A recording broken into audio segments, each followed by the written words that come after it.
Hello folks, welcome back. As always, this is Jason James, aka Dusty Westfield for Polarization Nation Media. This is an original documentary I'm reposting, and I've only lightly edited it to avoid YouTube censorship. Most of the videos and documentaries on Gnosticism contain a lot of disinformation. This is a heavily guarded and gate-kept subject. This is one of the best videos I found on the subject, probably why it's been scrubbed off of YouTube. I hope you enjoy it. Embodiment of divine wisdom. Jesus of Nazareth, man or myth? Those who walked with him didn't seem to remember him as God's only begotten Son. They perished in the Holocaust, which came from the Jewish rising against Rome. Do the Gospels from our Bible paint him as clearly? They were written 2-3 generations after Christ, in cities elsewhere in the Mediterranean, when another image emerged, that of Jesus, the Son of God. But a different memory still lingered.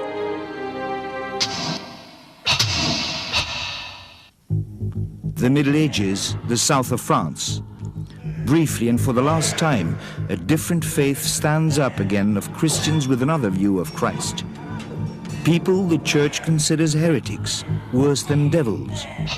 For decades, the fury of the Church rages against these Gnostic Christians. Crusading armies decimate the population. The Inquisition is invented to burn out these Cathars, as they call themselves, those purified, the pure.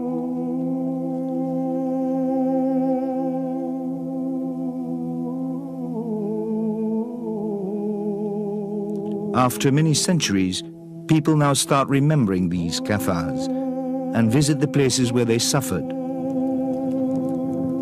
The Cathars were not forerunners of the Reformation. They were not a heresy of the Catholic faith. This was a faith that was completely different and went back to the earliest times of Christianity and even before that, when people experienced this world as a world of shadows, turned with their back towards reality, towards the true world. Man bound, unable to turn, believing the shadows he sees on the wall in front of him are reality, shadows cast by the real, divine world that goes on behind him. That is how the Greek philosopher Plato described man. Initiates of ancient mystery religions believed they could shed the ropes that bound them and find gnosis, knowledge felt in the heart, secret knowledge that transforms man and makes him become aware of the true spiritual world. They are called Gnostics. Scholars begin to recognize that quest also in earliest Christianity, before our Gospels were written, in the words of Paul, who speaks of finding Christ within, inside yourself, and in other ancient documents found almost 60 years ago in Nag Hammadi, Egypt. The books from Nag Hammadi are more important than the Dead Sea Scrolls because they throw a new light on the history of Christianity, on Jesus, and on God. The discovery of the Nag Hammadi library by 2 Egyptian peasants brought about a fundamental change in our understanding of early Christianity. Here we had 52 new manuscripts telling us about early Christianity. They were probably associated with an Egyptian Christian monastery. Books were buried to evade a wood-burning expedition in the middle of the 4th century.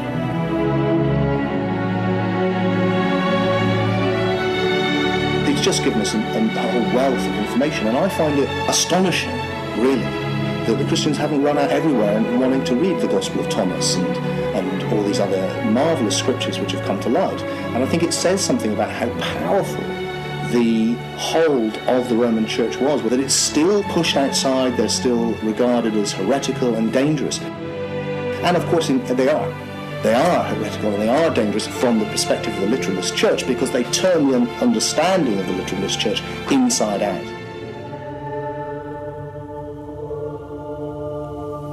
They tell us about a variety of ways in which people believed that you could find salvation by contemplating, by expanding the divine spark that's buried in each of us, communicating with God by searching inside one's own soul, an individual pursuit of the divine without the help of priests or bishops. Sounds attractive. Gnosticism is amazingly attractive. I think particularly attractive to the modern mind because it sells a religion for the individual, not a religion brought about by a church. I think it's all out. I think this is what humans have always looked for, yearned for, to try and find divinity by themselves. But that's to oversimplify it because it is also extraordinarily complicated. In many ways, if you read it, it's like having a bath in 1,000 soap bubbles and getting the soap into your eyes. It's blinding, it's obscuring, as well as cleansing. It was already there in the Egyptian religion when they said that man, after his life, became Osiris. He was integrated into the Godhead. Man is a fallen God that remembers heaven. That is the concept of all mysteries of antiquity, of Isis, of Mithras, of Adonis, everything. The central point of Gnosticism is that each of us is born with a divine spark inside us, and the duty of the believer is to try to find that divine spark, to get into touch with God by looking inside ourselves. Gnosis means self-knowledge. What is self-knowledge? Ecstasy? Psychoanalysis? What is it? It's very difficult to explain what self-knowledge is and how to come by it. It's not like psychoanalysis. It's not an intellectual exploration of the soul. It's not ecstasy. It's quiet contemplation by oneself, sometimes with the help of a leader, of who you are and how God made you, what God is like. It's a quietist, it's a single individual self-searching.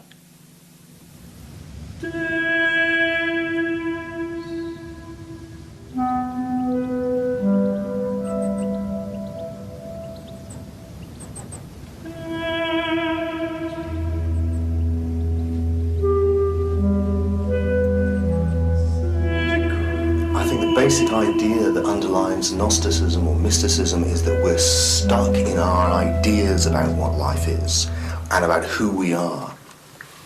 And coming down into an environment like this knocks you out of your ordinary mindset. You're face to face with perhaps the greatest mystery, death, the idea that you will cease to exist as a physical form, and it pushes you out of your ideas into a direct encounter with the absolute mystery from which everything comes, the mystery that we are, the mystery that it is. But why seek this in this darkness in these corridors? I think it triggers the mystical experience with excitement of darkness and light and candles and the echoing chambers. It's all part of putting you into that mystical state.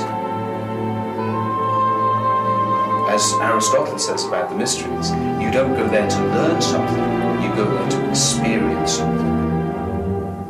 If you think of it as just being an intellectual process, you're missing the point. It's something far grander than that. I think the ancients had understood that you can know a lot, but not really have self-knowledge. When we learn something, we are learning many things. It becomes very complex. What the ancients are seeking is a return from the manyness of things, knowledge about many things, to knowledge of one thing, of the unity of all things. For most of 2 millennia, Gnosis was suppressed. We mainly knew about it from the fulminations of church fathers, but the find of Nag Hammadi in 1945 forever changes the way we look upon the origins of Christianity. The men who found it discarded it at first. They fell into the hands of black traders, some were burnt, but eventually it found its way to science, also thanks to Gilles Quispel, who hit upon the most important manuscripts somewhere in Europe and brought it to his friends, the great psychologist Carl Jung. They now gather dust in a small room in Cairo, opened maybe once in 10 years and only in the company of an officer of the museums, the police, the secret police and a judge. Quispel is most welcome. All of the Nag Hammadi manuscripts were published when he gave back the most precious one, the Gospel of Thomas, with the words of Jesus.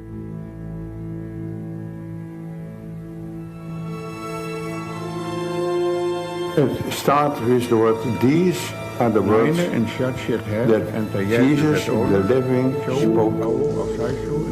And Didymus Judas Thomas wrote, and he said, whoever finds the explanation of these words will not taste death. Who was Didymus Judas Thomas?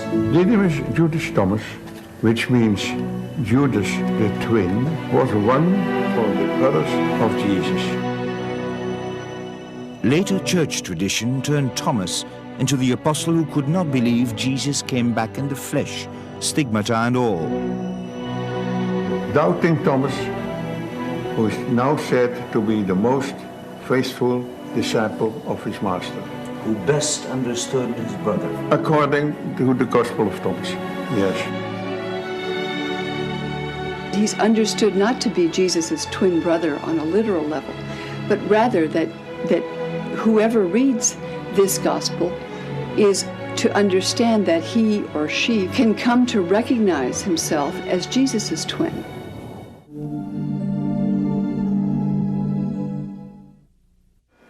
What does that Gospel of Thomas say? Well, the Gospel of Thomas is a collection of sayings which promises to reveal something. What it says it will reveal is what no ear can hear, no eye can see. What no hand has touched and what has never occurred to the human mind. What is it? Well, it's you. You are the thing you can't hear, see, your essence, consciousness itself. And I think this is the key thing, if you want to understand what Christianity is actually about and what paganism is actually about, is to understand that it's a journey of self-knowledge. And this was the great injunction which the god Apollo gave to the pagans at the Oracle of Delphi, to search for the gnosis, the self-knowledge, know yourself. And the same with the Christians. And what they're looking for is the part of you which cannot die. It's not that you're going to be granted something you don't already have. It's discovering that you are already immortal, because your essence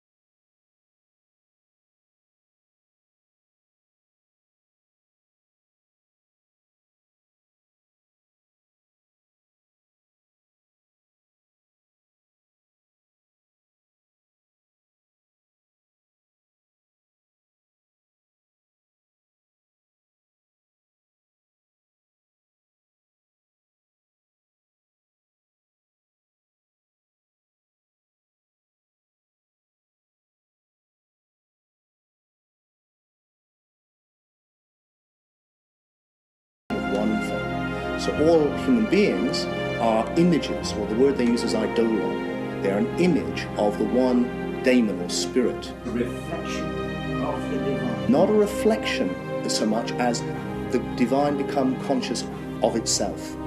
Become conscious. They use the term for the Father of the dazzling darkness. If you imagine light with nothing to reflect on, it's dark. So light in itself is dark, and they use this term dazzling darkness. Pure potentiality, just light, just consciousness, with nothing to be conscious of. when that creates for itself something to be conscious of, or something, or as light, something to reflect on, the universe comes into being. Out of this one consciousness of God expresses itself in all conscious beings. So all of us are images, eidolons of the one consciousness of that is the universe, that is everything, which is God. Christian myth as we have it, on the contrary, emphasizes a deep gulf between man and God. God is God, and we are mere mortals. Now, the Gospel of Thomas has a very different message. It speaks of Jesus as Son of God, and speaks of all other humans as also the children of God, who may not be aware of that because they are not aware of being created in the image of God, the divine light that came into being before the universe was created. When God said, "Let there be light," humankind was made in the image of that light. And in the Gospel of Thomas, Jesus speaks as the voice from the light. Why are the words from Thomas' Gospel, "Look under any stone and you shall find me," so dangerous for the church? Well, I think it's because it's pantheistic. It is suggesting that divinity is everywhere and in all things. What happens with the Christian triumph is what you would expect in the creation of a church. In order to get to God, you have to go through the bishop. If you want to build a church, you have to say that no, salvation is only possible by, with, from and through the church and God's representative on earth, who is the Pope, and that is the only way. Whereas the Gnostics are very much, it's about you can do it. This was the revelation of the Gnosis, was that your essence, by its very nature, is immortal. So you didn't have to win it by being a good boy, by obeying the rules. This is why the Gnostics are quite anarchistic. They're free thinkers, they're libertines, they don't go for obeying rules. And of course their great hero, Jesus, is portrayed in their story as a libertine who hangs out with prostitutes and hangs out with disreputable people, who breaks the rules, who does the wrong thing on the Sabbath, and who constantly attacks the religious authorities and is in dispute with them. He's a classic Gnostic character, and they were like that themselves. Because of this, because for them it's not about obeying rules. For them it's about discovering self-knowledge, what you really are. In Thomas, the message is more important than the messenger. It stems from a time before the Gospels of the Bible, as does a man long considered a founder of the faith, but now beginning to be seen in a different light, Paul. Paul is a Gnostic. He is talking about the Christ within. He's talking about immortality in the mystery school teaching, because Paul is existing before the literal story. Paul is a completely misconceived character in history. At the time of Paul, we would say that there is no split between Gnosticism and literalism, because literalism hasn't developed. There is no literal Jesus at this time. 1-2 generations later, the Gospels of the Bible recount the life of Jesus in detail. The messenger becomes almost more important than the message, and Jesus comes to be the literal Son of God. But before that, Paul, under layers of later adaptations and insertions, still talks of Jesus as a mystery, a metaphor, a voice within. Gnostic Christians believed that Paul was their teacher. The father of the church, Tertullian, who despised Gnostics, nevertheless called Paul the apostle to the heretics, because the heretics, he thought, love Paul. They all quote Paul. They all claim Paul, because his teaching is so mysterious, in some ways so deep.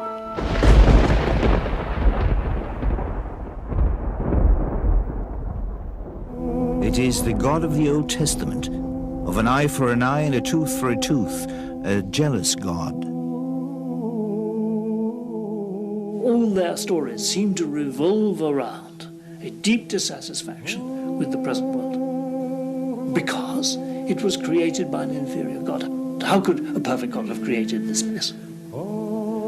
So the story they tell repeatedly is how this world is a mistake. It's created because God's, the true God's, youngest daughter, wisdom, girl, Sophia, fell madly in love with her father. And out of the frustration of this illicit love, she self-created. She impregnated herself. And the misbegotten child inside her, she aborted. And this aborted, misshapen, lion-faced son, Yaldabaoth, the King of Kings, out of an arrogant supposition that he was once ejected from heaven, the sole God, created or miscreated this world, this physical world. So this world was created out of an illicit passion in grief by Yaldabaoth, whom Jews and Christians falsely worship as the true God. This God imprisoned man in matter, wrapped his divine eternal soul in a body which was mortal. Creator of this physical world, he created man in his image, forever slave to matter, trying to accumulate more and more. The good God, the true God, out of the kindness of his mercy, sent Jesus to redeem humanity from the mistaken ideas of Yaldabaoth. When these Jews of Alexandria had become Christians, Jesus appealed to their deepest selves. They said, "Who knows himself knows God." Whether man, myth or metaphor, in the figure of Jesus lay also the seed of dissent. Around his person, a battle of ideas ensued that would drive the two views apart. Certainly, one of the greatest struggles that the followers of Jesus had to contend with was the question of why Jesus died in the dreadful way that he did. And in these Orthodox communities, the only way they could make religious sense out of it is to speak of it as an atonement sacrifice. But it could only be important as an atonement sacrifice if everyone needed atonement for sin. So Christians developed the idea that everyone must have sinned dreadfully beyond the capacity of making any atonement of any kind, and therefore that God's own Messiah died as an atonement sacrifice for the sin of the world became a very compelling way of understanding his crucifixion. It brought a crucial new element into the relationship between man and the divine: sin. The central element in the Christian message, its lever, is the degree to which it instills guilt, that God is there watching, knowing not only what we do, but what we think. I think Christianity is quite exceptional in the degree to which the all-seeing God observes and punishes, is said to punish, believers for faults of thought, for sins of the mind.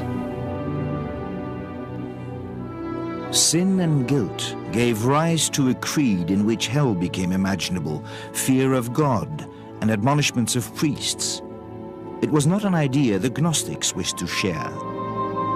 The word sinner doesn't figure in their dictionary. The Gospel of Thomas speaks not so much of the discontinuity between God and ourselves, but of humans created in the divine image, and therefore having a sort of innate connectedness, affinity with the divine. Man is a fallen God that remembers heaven.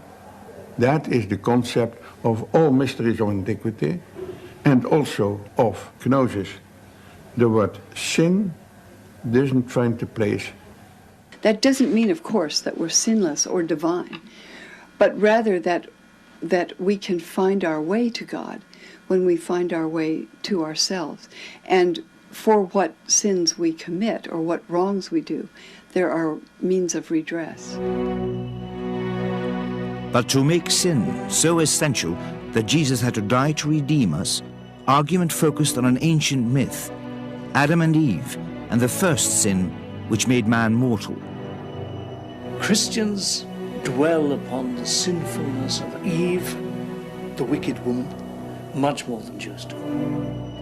Before Orthodox Christianity, sin hadn't been such an issue. Jewish rabbis, pagans, Gnostic teachers basically agreed that we have in us the capacity to follow or to disobey God. We have the good impulse and the evil impulse, and that was understood to be a human condition. There's a great debate about it, because some Christians thought it was crazy. This is eating an apple, one-minded disobedience, and for that millennia of Christians are condemned by God to an inferior existence rather than living in paradise. It's a completely disproportionate punishment.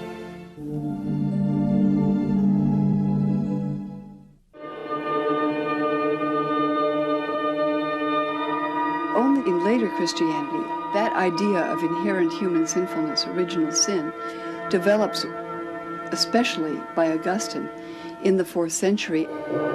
So in these Orthodox communities, one develops a strong sense not only of the distance between God and humankind, but of the innate and irredeemable sinfulness of the human condition, apart from this death of Christ now understood as sacrifice. But the conventional Christianity, the canonical Christianity, which didn't become established until the 2nd century, was much disputed. And so some Christians thought that Jesus was a divine figure and that it was completely inappropriate for him to have suffered on the cross. And they told stories which justified their beliefs. For example, when Jesus was being brought up to Golgotha after being flogged, and was obviously weak from the flogging, the soldiers got Simon of Cyrene to carry his cross.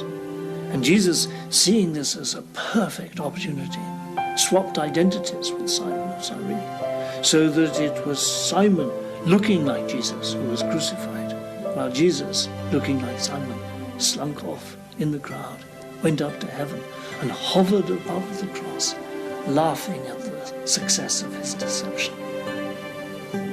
Or laughing as a Buddha is laughing, smiling, passively, because of the calm and peace that Jesus has from knowing and from illuminating us, giving us his knowledge. Jesus, an illuminator, the voice, the symbol of the divine. And Gnostics saw Jesus as the man who received divine insight at baptism when he became like a Buddha, he who knows, the Christ. Orthodox Christians took it literally. If Jesus was divine, he was God's son, his only begotten son. He also had to be born divine, which Gnostics considered a childish, naive notion. The split becomes apparent with the latest gospel in the Bible, John. Many Christians today will think, well, of course, Christianity means Jesus is the Son of God. But that's not what you find in Matthew, Mark, or Luke so much. You find in those the teaching that Jesus is God's Messiah, the one who redeems his people, the one who teaches the way of righteousness. One could be a very devout Jew and follow Jesus at that point. But with the Gospel of John, the claim that Jesus is God's Son, and more than that, his only Son, that radical claim, which actually I cannot find mentioned among Orthodox Christians before about the year 160, becomes the lens through which Christians later read all the Gospels. I began to be convinced, it sounds bizarre, that the Gospel of John was written to counter this other view. And it changes the understanding of the Christian message in a dramatic way. Jesus, the literal Son of God and only begotten one. But to Gnostics, Jesus was a metaphor, a symbol for the divine that hides in all of us. In that sense, we are all sons of God. We are all sons of God if we realize our true identity. Whilst we don't, we are in a state of death. Now, this is fascinating, I think. In the ancient world, this is the underworld. We now are dead. For the Gnostics, for the mystics, this is the underworld in which we are the spiritually dead because we think we're the body, and we're not.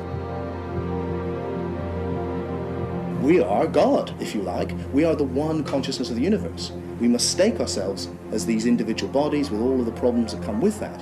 What we need to do is we need to resurrect. And the whole of the story is we need to die to the identity of the body, which is on the cross of matter, and we need to resurrect to our true identity, which is the Son of God, which is the Christ, the consciousness of the Father. So we are all Christ, and we all need to resurrect. And in that sense, the whole myth, the whole story of the crucifixion of Christ and the resurrection is a model to all and each of us. Yes, precisely. It's a model which can take you through this initiation.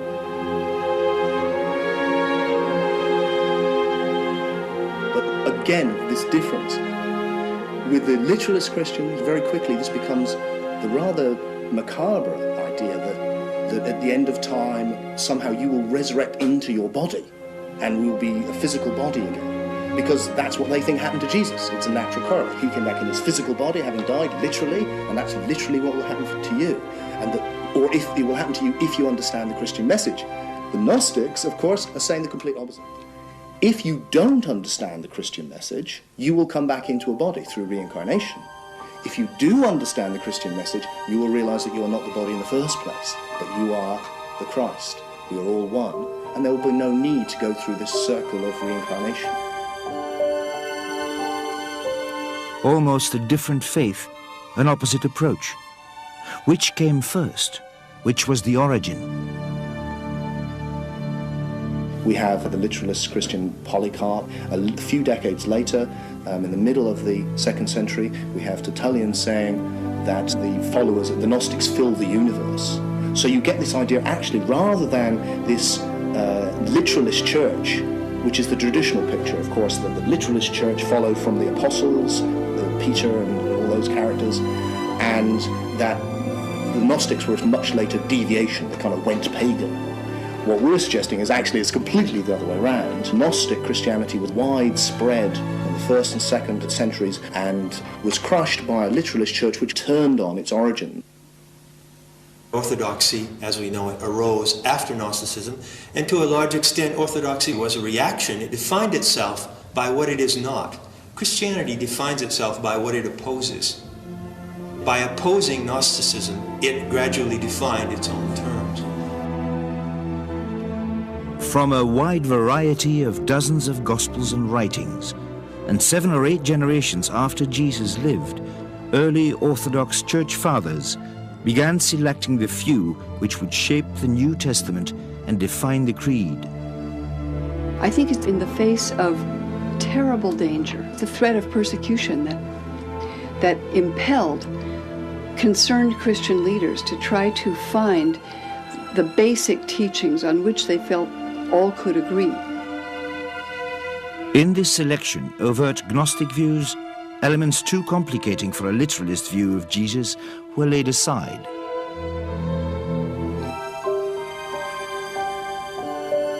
In the figure of Jesus, for instance, we get that the phrase which is plastered over more churches, I expect, than any other phrase, which no one comes to the Father but by me, which in the hands of Gnostics is the teaching that to come to God you have to go through what this figure represents in you.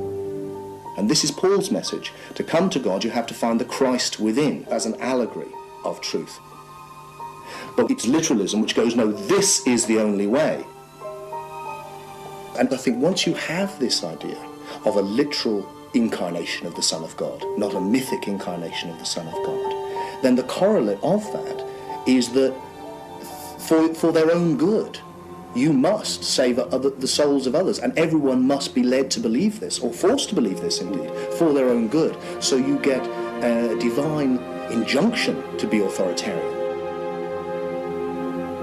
the debate was very peculiar.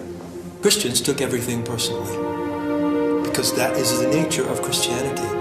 But when you personalize divinity, you bring to divinity all the anger, judgments, resentment, and aggression that exists in human personality. Heretic! Christians got violently upset because they took it personally that their Savior was being denied. Gnostics just wanted to find out what was the truth. The difficulty Gnostics face is that because they are individually searching for salvation by themselves, they're not organized, they're not united. Gnostics, they attacked the views of the early Christians. The Christians did not simply attack the views of the Gnostics in return, they attacked the Gnostics themselves. Both views might still have existed side by side, but for the appearance of this man, Constantine, first Roman emperor to embrace Christianity, in whose wake the young church reaches for power supreme.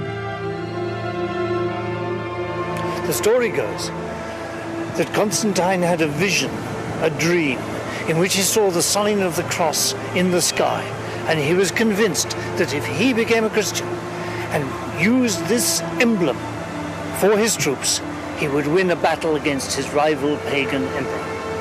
It's here at the Milvian Bridge that a great battle was fought, which started Christianity on its triumphant road to success.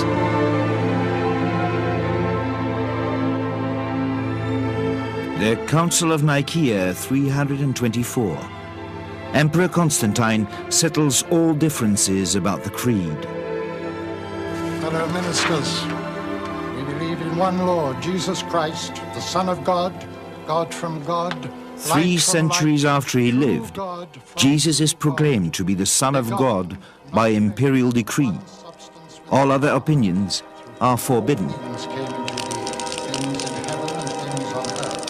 When Christianity allies with the state to create a religious monopoly, that's when Christianity becomes radically different.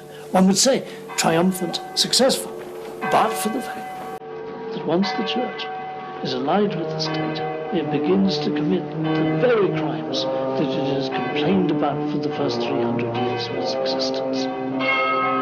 It persecutes, it kills for religion.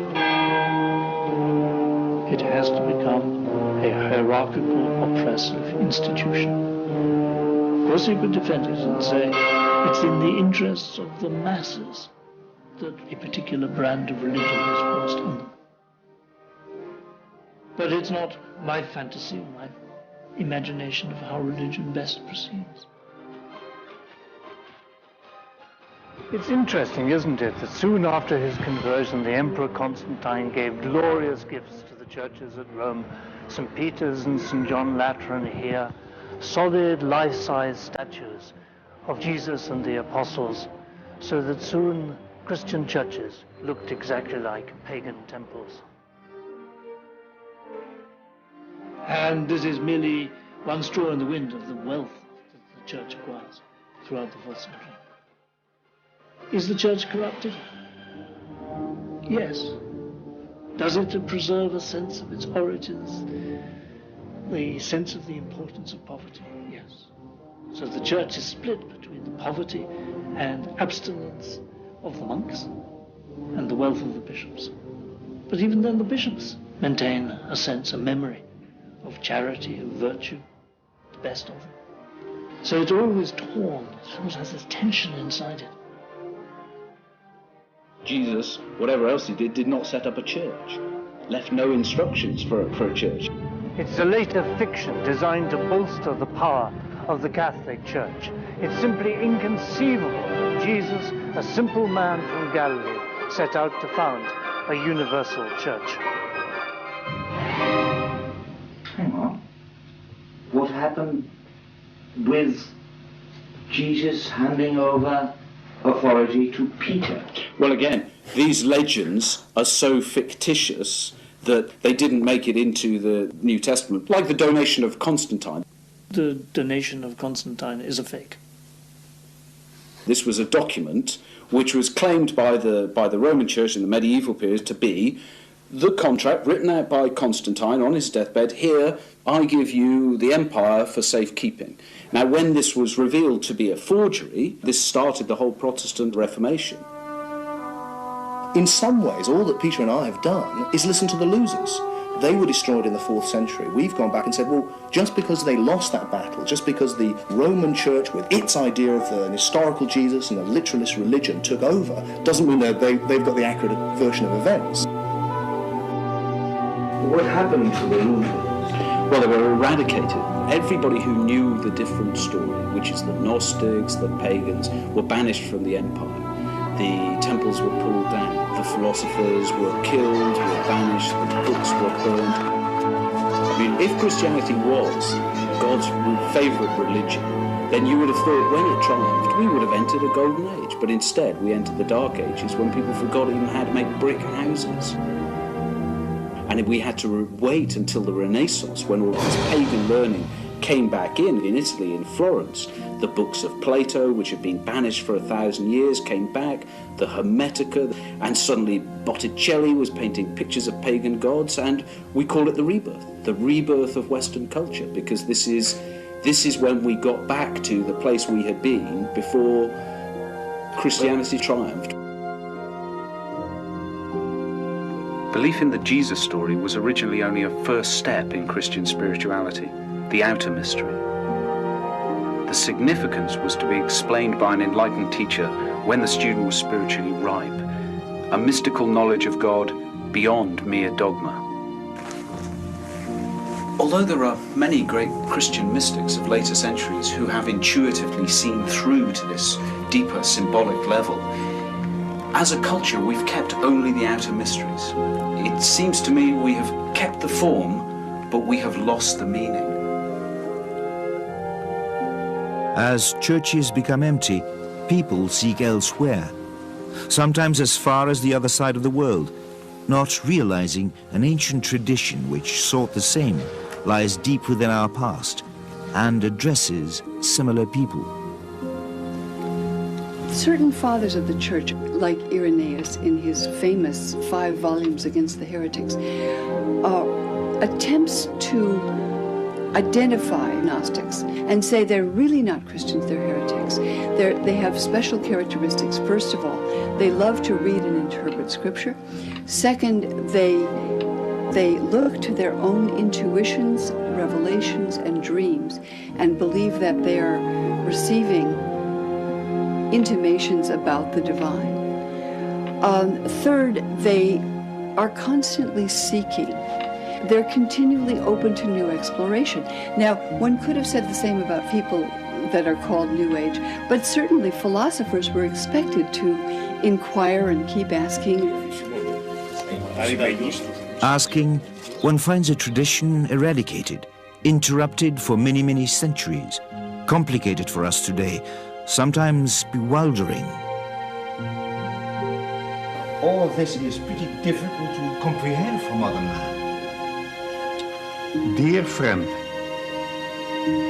there is no shortcut to gnosis and no instant nirvana. He made me laugh with that, the old gentleman. And he was right, of course.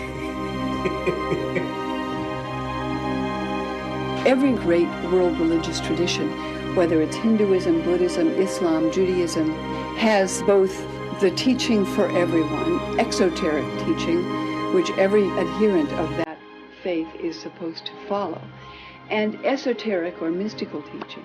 The only one that lacks that, in a way, is Western Christianity. I think it's unfortunate that that path, which many people find necessary for their own integrity and development, has been regarded as either heretical or a path leading nowhere.